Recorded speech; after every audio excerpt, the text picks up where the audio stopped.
Welcome to the Big O Money Show. Andrew Galvin, guest host today, filling in for Bill Altman. With me and with Bill, as always, is Tony Shore. Tony, how we doing?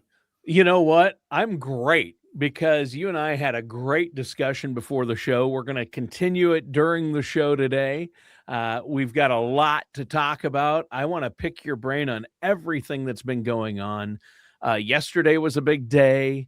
Yes. We're talking about the Fed, SpaceX. I mean, there is a lot happening. The G7, the reflecting pool. There's a lot to talk about. No, we're not going to get reflecting. We're just running the gambit this morning. All right. No. But how about the Fed? And how about we cover the Fed and maybe a little bit about SpaceX? Yeah. That's what you told me you wanted to talk about before the show. And we had a great conversation leading into the show today. I want to let our listeners and viewers know you're going to want to stay tuned throughout this entire show. We've got Andrew. Andrew is known for hot takes and a fresh perspective. We got the old man out of the way, Altman. We got I'm still here, but Altman and I, we get into our groove. But Andrew, I'm glad to have you here to get your take on the Fed and what all this means. Yeah, it was a big week, Tony. Obviously, with the Fed minutes, it was Kevin Walsh's first time delivering the post-meeting minutes, and there's a lot to dissect there. Yes, a lot. It was interesting. And he hedged on a few things. Like he goes, I'm not going to weigh in on that. The committee did, but I won't. Yeah. Like, really? You're the chair. Well, he kept things incredibly brief compared to what Jay Powell has done in the past over the last several years. Powell was very forthcoming on a lot of these things. Kevin Walsh, at first glance, seems to be of the opinion that he doesn't necessarily want to offer as much forward guidance, or maybe even looks into how the committee is feeling about these things. Right or wrong, right? It's just a difference in how the Fed is going to be chaired. Yeah. And that's what happens when you have a move from one individual to the next, especially in that type of position, Tony. Yeah. And maybe we need a fresh approach. I actually, I was a little worried about him, but I did like his answers to a lot of the questions in the press conference.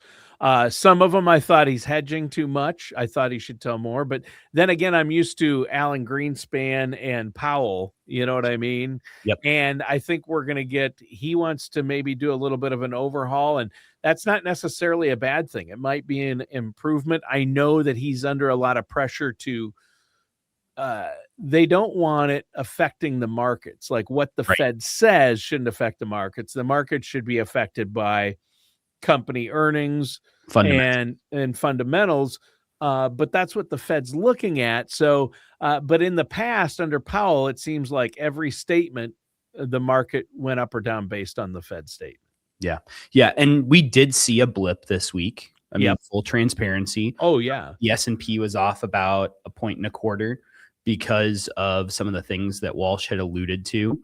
They kept rates steady this time. Yep. So right now we're hovering between 3.5%, 3.75% for Fed interest rate. But, he did say potentially there might be room for that to increase as we go towards the end of the year, which is kind of counter to what I think a lot of people thought that Walsh was going to do. Yeah, I think he said a number of people on the board or committee, whatever you call it, said that there were people that said we'll probably have to raise rates. And so I don't know if he wanted to commit to that, but he alluded that is a possibility and that's one thing some of them are looking at doing if inflation keeps creeping up. And one of the things that I think you're pointing out here too, Tony, is coming in, there was a thought that Walsh was going to be very accommodating to some of the comments from President Trump and, to say, hey, we need to get these rates a little bit lower. But that doesn't necessarily sound like what he was telling us yesterday after the first meeting. So it'll be interesting to see how that dynamic plays out as compared to some of the things that, Powell did when he was in charge of the Fed. And they talked about inflation. They talked about how it's still elevated compared to that 2%. And we can sit here and debate, should it be 2%? Should they be focusing on housing? Should they be focusing on jobless numbers? What is the Fed's mandate? Mm-hmm. Well, I don't know if it's our place to say because we're not a part of the Fed, right? The Fed's an independent body. But at the same time, Walsh had kind of said, maybe we need to take the Fed in a different direction. And so what he did is he talked about 5 different committees that he is forming with members of the Fed to study some of these different topics and to go about some different ways of thinking about trying to create affordable housing. What are we doing on jobless numbers? What are things that, contribute to that inflation number? And are there things that we can do as the Federal Reserve to help those things, to help individuals as we enter into maybe a little bit of a higher inflationary environment? Now, they're signing the peace agreement this week, and hopefully, and all signs are pointing to, as of the recording of this show Thursday morning, that will happen Friday morning. Obviously, we'll have to wait and see if that actually does transpire, right? But if that goes through, if the strait reopens, not immediately will you feel the effects of lower energy prices, but that will certainly help things. Oh yeah, that'll help things a lot, and let's hope that does happen. Right now, it looks like it's a good possibility, which is great, and I think that's going to be a good thing, especially in the long term. But I don't think it's going to take too long. We've already seen prices creep down. We've seen oil drop to below 80, and I've seen prices start to drop at the pump. So we'll see if that can continue. If the strait opens, that's going to continue, which is great. Yep. And let's hope that happens because that would be huge and help the economy quite a bit. Now, and it would be good for all people. I mean, that's a no-brainer. Everybody wants that strait open. That's for sure. Yeah. So the Fed, it was interesting. I mean, it sounds like he really wants to change some things, which could be good. It could be fantastic, in fact, or maybe it won't be. We don't know the impact quite yet. But it is interesting that he even alluded to they might have to raise the rates. Yeah. I mean, that's pretty amazing. I think that took a lot of people by surprise, although, I mean, inflation creeped up over 4%. So, well, and to your point, when we were talking about this prior to the recording of the show, Tony, it wasn't necessarily just Walsh that was saying that. It was other committee members that were also agreeing with that point. Yes. And so Walsh doesn't act in a vacuum. He's not, somebody that just unilaterally decides the Fed's direction. The Fed governors have to vote at each meeting. And based on the vote and how that goes, that determines Fed policy. So when you look at that, even if Walsh might be saying, hey, I kind of do want to maybe drop these rates longer term, some of the other governors are saying, hey, no, we don't know what's going to happen with energy prices. We don't know what's going to happen with inflation. It's still over what we consider to be our target. And again, whether it's right or wrong, that is what they've said. And they have the ability to control those interest rates. So it's not just Walsh in this situation either, right? That, individuals, savers, home buyers have to be concerned with, and I'm in that camp too. Andrea and I just put an offer in on a house this week. And wow, congratulations, by the way. Thank you. And hopefully things go well with that. I would love to see a little bit of a reduction in my mortgage rate, but right now that doesn't really look like that's going to be the case, because of the comments of the Fed. And, so they're talking mortgage rates will remain sticky through even 2027. Experts are saying you could still see 6%, especially if the Fed decides to increase rates a little bit going into the end of the year. But that's not all bad, right? Because then what's the other side of that, Tony? You also have yields on savings accounts, right? retirement savers can put their money someplace, keep it 100% principal protected, and actually make something on their money. That's high yield savings, MIGAs, a lot of the principal protected vehicles usually have low interest rates, but those interest rates do creep up if interest rates go higher. Yep. I do want to note or ask you about, I think he said, the new Fed chair, is it Marsh? Yeah. He said that their goal is still the same. It's 2%.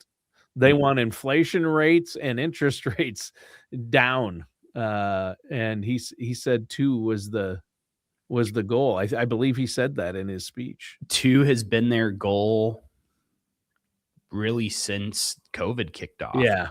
And that was the long-term trend looking back through the 2010s. Yeah. It was inflation ran lower than 2% actually. Yeah. And for a number of years, the Fed was trying to be more accommodating to maybe bringing up that number a little bit. Because they want it under 3 for sure, and they don't want it under 2. They want it between, I think, 2 and 3. Like 2.5 would be ideal, is what they're saying, I think. Yep. And he said that's still their ultimate goal, so that'll be interesting. Yeah, and so their basic thought here is that the economy is still running relatively hot. We haven't seen consumer spending slow that much. No, we haven't. Sure. And across that's crazy. Yeah. I mean, and I'm surprised by it, to be honest, because things have gotten more expensive. So, I mean, the American companies and the American economy and the consumers have been strong.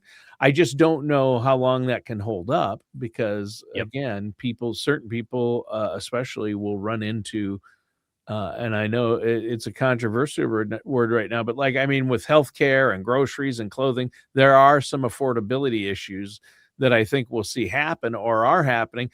But the irony there is, I can say that, but the numbers say consumers are spending more than ever. So yeah, and some people have talked about this K-shaped economy, and basically what they're saying is that if you're in a higher socioeconomic bracket, that things still look really good, right? Right. You're high middle class, you're upper class, you're still continuing to spend.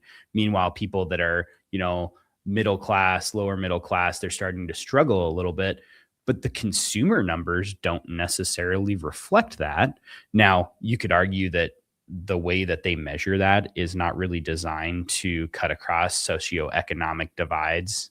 But I would say overall, as long as consumers are spending, then that drives the earnings of companies, and the earnings of companies drive the stock market. And it's a cyclical cycle. And until you break a link in that cycle, Tony, and we talk about this all the time, the stock market is going to continue to perform.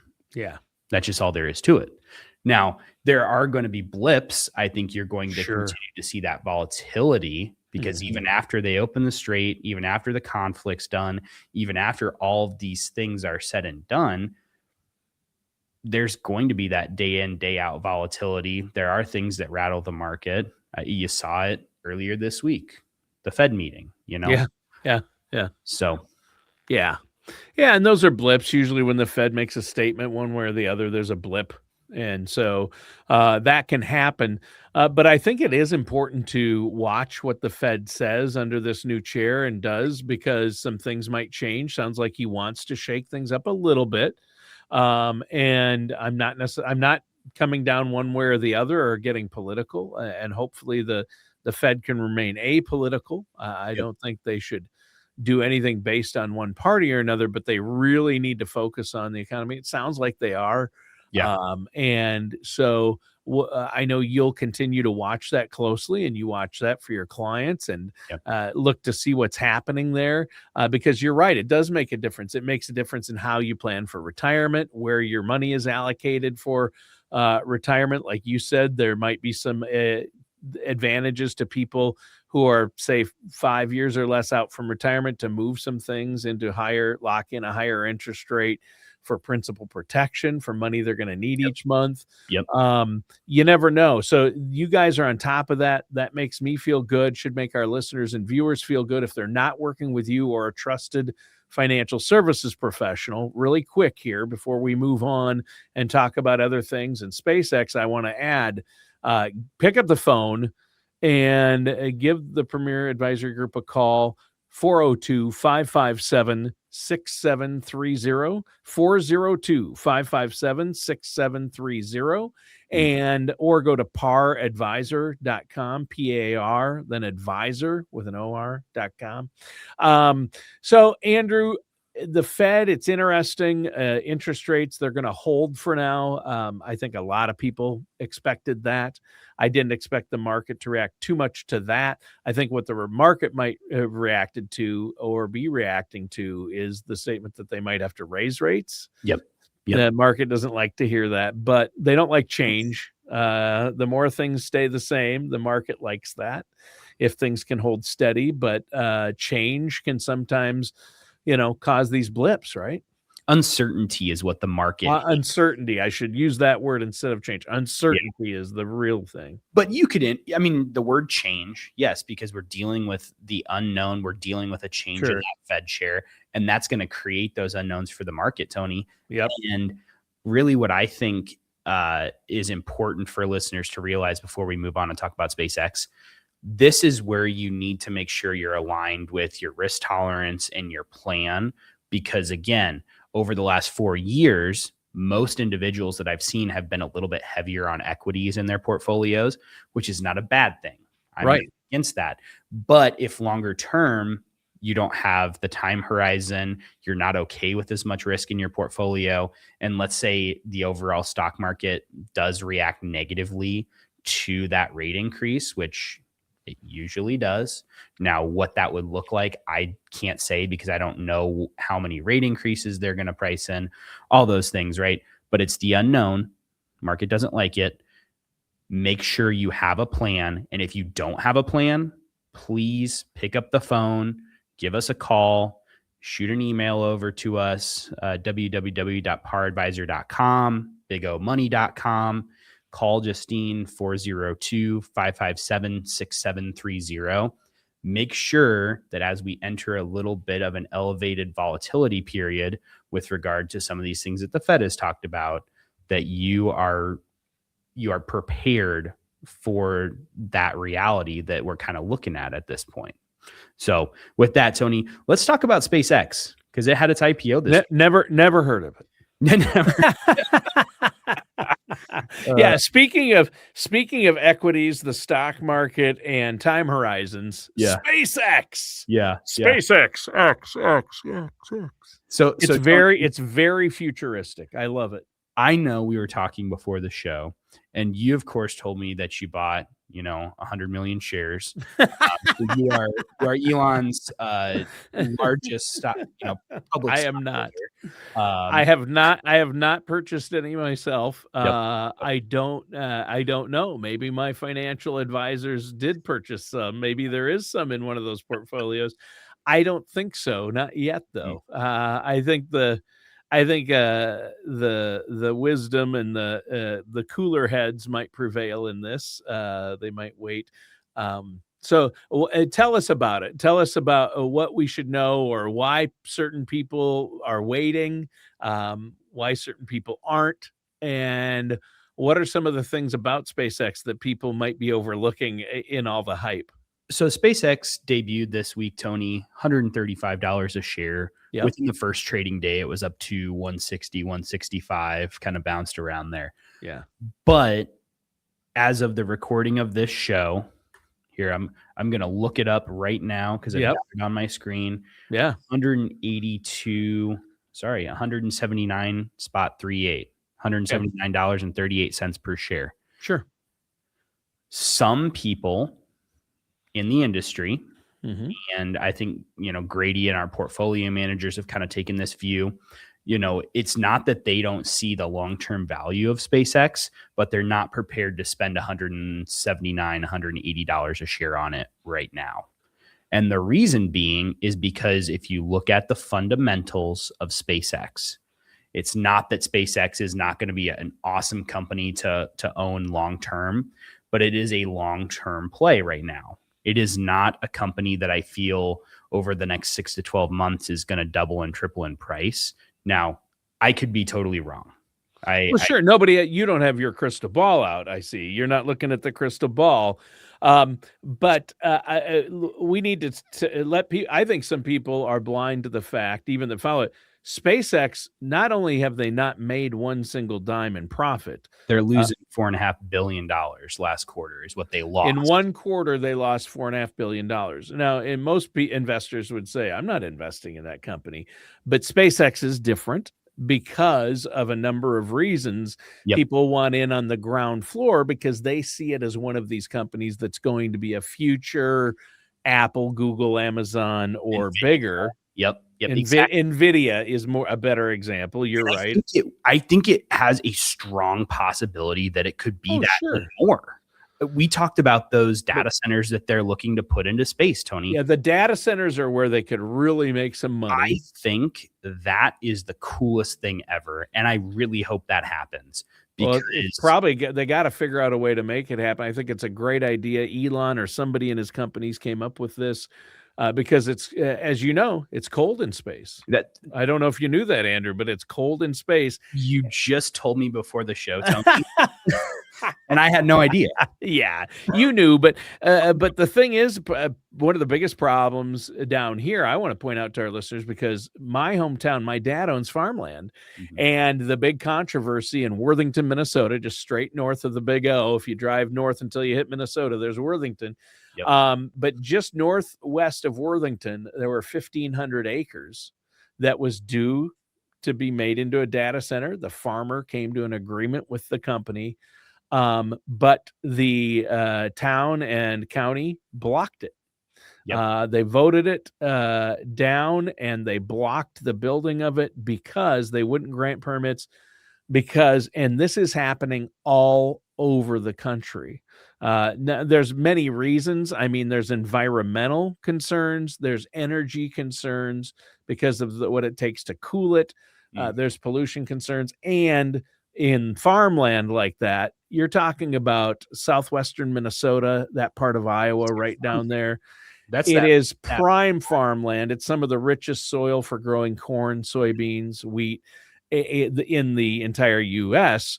And my grandfather always told me, he goes, Tony, there's one thing they can't make more of, and that's good farmland. Flat with good soil, that's good farmland. And that's what that area has, and that's what Iowa has, and that southwestern corner of Minnesota has. And they're not going to make more of it. They can't make more of it. So a lot of people feel really strongly about that. And blocked it. And that happened recently in Illinois. I was talking to one of your friends, Rob Curvin, over in Illinois. And he said, yeah, they blocked one here. They blocked one in Indiana. I know in Oklahoma or Kansas, they voted to block them. They're getting blocked all over the place because people don't want them in their neighborhoods or their areas for a lot of reasons. But the power and energy structure, the infrastructure it takes away from a lot of other things. There's pros and cons, of course, to having a data center. I mean, the farmer that wanted to sell the land, he's got to be hopping mad because he lost tens of millions, if not hundreds. He could have set it his wife, his kids, his grandkids, and their kids up for life. But his family for generations would have probably been set. But unfortunately for him, it didn't go through. And I don't know all the details of the pros and cons. I do know there are pros and cons. But in space, there's only pros. On the moon or in space, where they're talking about if they can make that work. But that's not tomorrow, is it? No, and that's what I was just going to get to, Tony, is, I'm not saying don't buy SpaceX. I'm saying if you're jumping in at $180 a share, don't be surprised if it takes 5, 10, 15, 20 years to really incur a significant profit through the purchase of this company. And so for individuals that are in retirement, 5 years into retirement, Is this or close to retirement, or even close to retirement? Is this the company that maybe you think you're going to use to, in 5 or 10 years, sell and take some income off of? I don't know that that's the play here. So No. it's more about educating individuals and investors and making sure if we're going to buy, we understand some of the fundamentals of SpaceX, understand that it's a long-term play. And I'm not against Elon or the company at all. Oh, no. Actually, Yeah, no. the things that they're going to do are going to change how we view, these data centers, the rockets.